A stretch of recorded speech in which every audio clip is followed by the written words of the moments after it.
জাতীয় নির্বাচনের সম্ভাব্য সময় এপ্রিলের প্রথমার্ধ। এ সময় মাথায় রেখেই নির্বাচনের মূল রোডম্যাপ ঘোষণা করবে নির্বাচন কমিশন, জানিয়েছেন এলজিআরডি ক্রীড়া ও যুব উপদেষ্টা আসিফ মাহমুদ সজীব ভূঁইয়া।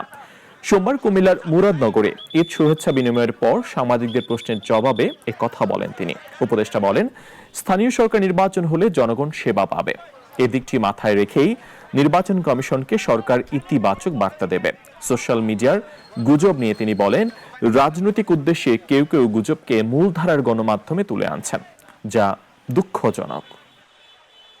নির্বাচনের রোডম্যাপ তো হয়নি, একটা ডেট দেওয়া হয়েছে, সম্ভাব্য ডেট এপ্রিল মাসের প্রথমার্ধে, এবং এই ডেটকে মাথায় রেখে নির্বাচন কমিশন একটা রোডম্যাপ যথাসময়ে দেবে।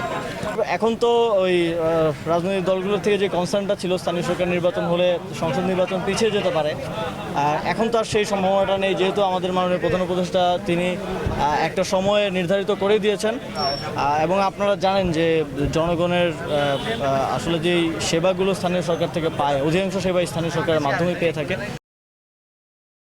ওয়ালটন আবারও মিলিনিয়ার অফারে ওয়ালটন ফ্রিজ কিনে আপনিও হয়ে যেতে পারেন মিলিয়নিয়ার।